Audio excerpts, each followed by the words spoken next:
بسم اللہ الرحمن الرحیم۔ السلام علیکم ورحمۃ اللہ۔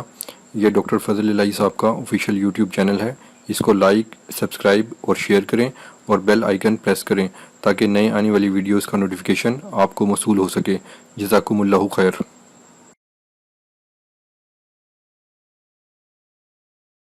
الحمد لله وكفى سلام على عباده الذين اصطفى۔ ہر وہ شخص جو اپنے آپ کو نبی پاک صلی اللہ علیہ وسلم پر ایمان لانے والوں میں شامل کرنا چاہتا ہے اور وہ زمین کے ہر انسان پر لازم ہے کہ وہ آپ کی دنیا میں بعثت کے بعد آپ کے تابعداروں میں شامل ہو جائے۔ تو اس طرح ہر انسان کی یہ ذمہ داری ہے کہ دین اور دنیا کا جو معاملہ درپیش ہو اس میں رہنمائی کے لیے رسول کریم صلی اللہ علیہ وسلم کی سنت، آپ کے ارشاد گرامی، آپ کے مبارک عمل، اس کے بارے میں معلوم کرے، پھر اس کے بعد اس کی سمجھ، اس کی رائے اس کے موافق ہو یا مخالف ہو، عمل وہ کرے جو سنت پاک سے ثابت۔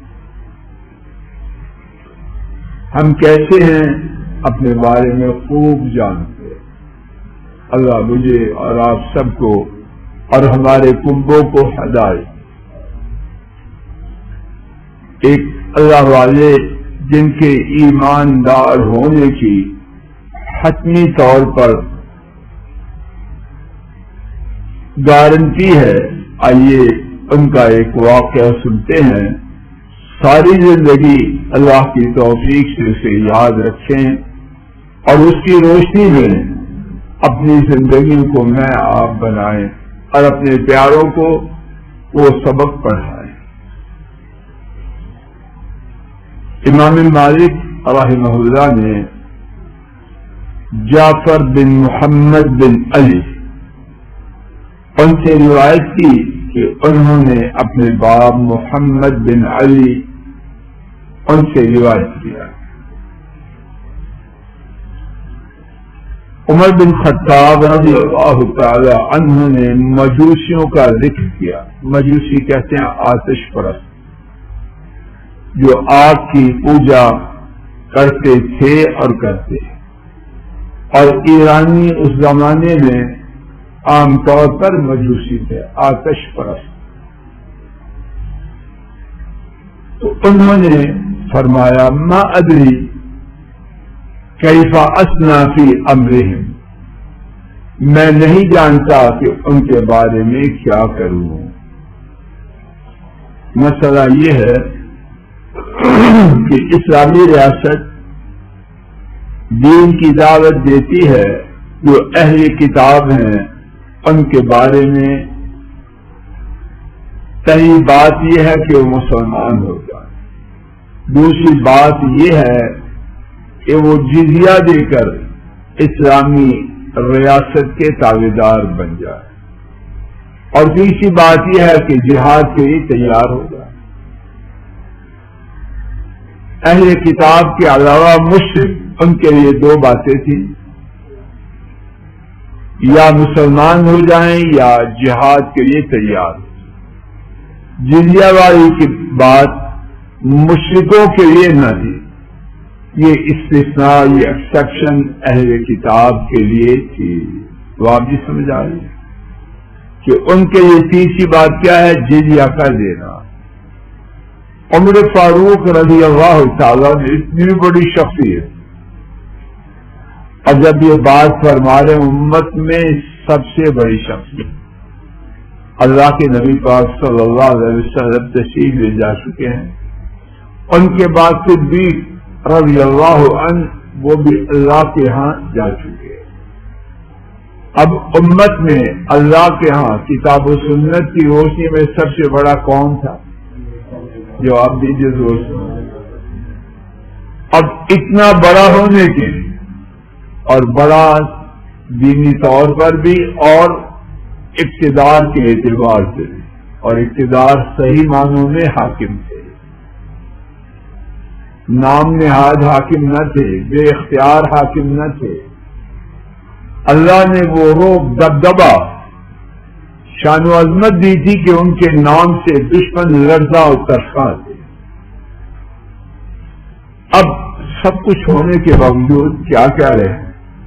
مجھے کچھ پتا نہیں کہ مجوسیوں کے بارے میں کیا کروں۔ اللہ اکبر، یہ ہے مسلمان، کیا مجھ میں اور آپ میں ہے؟ ہماری ایک بہت بڑی اکثریت اپنے آپ میں شیخ الاسلام ہے، ابو جہل اور شیخ الاسلام، بنیادی باتیں ان سے بے خبر ہے اور اپنے صحیح، اور یہ فرما رہے ہیں کہ مجھے پتا نہیں کہ ان کے بارے میں کیا کروں۔ عبد الرحمن بن عوف رضی اللہ عنہ، ان کے صحابی، اللہ کے رسول صلی اللہ علیہ وسلم کے بہت بڑے صحابی، جنت کی بشارت پانے والے 10 صحابہ میں سے ایک، انہوں نے فرمایا میں گواہی دیتا ہوں یقیناً میں نے رسول اللہ صلی اللہ علیہ وسلم کو ارشاد فرماتے ہوئے سنا، سنو بہم سنت اہل کتاب، آتش پرستوں کے ساتھ، مجوسوں کے ساتھ وہی کرو جو اہل کتاب کے ساتھ کرتے ہو۔ تو کیا مطلب؟ اگر وہ مسلمان نہ ہو تو ان کے لیے دوسری بات ہے، اور وہ کیا ہے؟ جزیہ دو اور اسلامی ریاست کے تابعدار بن کے رہو۔ امام بخاری نے بوچالہ سے روایت کیا، عمر فاروق رضی اللہ تعالی عنہ نے مجوسیوں سے جزیہ نہ لیا، یہاں تک کہ عبد الرحمن بن عوف رضی اللہ تعالی عنہ نے گواہی دی کہ رسول اللہ صلی اللہ علیہ وسلم نے حجر کے مجوسیوں سے جزیہ لیا۔ حجر بحرین کا ایک قصبہ۔ جب یہ خبر دی عبد الرحمن بن عوف رضی اللہ عنہ نے کہ رسول کریم صلی اللہ علیہ وسلم نے حجر کے مجوسیوں سے جزیہ لیا، تو پھر اس پر عمل کیا اور مجوسیوں سے جزیہ لیا۔ کیا میں آپ ایسے ہیں؟ واقعہ کے بیان کرنے کا مقصد یہ ہے کہ میں آپ ایسے بن جائیں، اور ایسے بننے کا خلاصہ تمام معاملات میں سنت کی رہنمائی طلب کرے، اور وہ رہنمائی ملنے پر اپنی رائے، اپنی سمجھ، اپنی سوچ سے مکمل طور پر دستبردار ہو کر سنت کی پیروی کریں۔ اللہ مجھے آپ کو، میرے آپ کے کنبوں نسلوں کو، بہن بھائیوں کو، اور آپ کی نسلوں بہن بھائیوں اور پوری امت کو اسی طریقے پہ لائیں گے۔ اس طریقے پہ آئیں گے تو انشاءاللہ خیر ہوگی دنیا اور آخرت میں، اور اگر اس سے دور رہے جیسے کہ ہیں تو پھر جو حالت ہو رہی ہے وہ قابل رشک نہیں، قابل افسوس ہے۔ اللہ مجھے آپ کو ہدایت دے۔ وآخر دعوانا الحمد للہ رب العالمین، الحمد للہ رب العالمین۔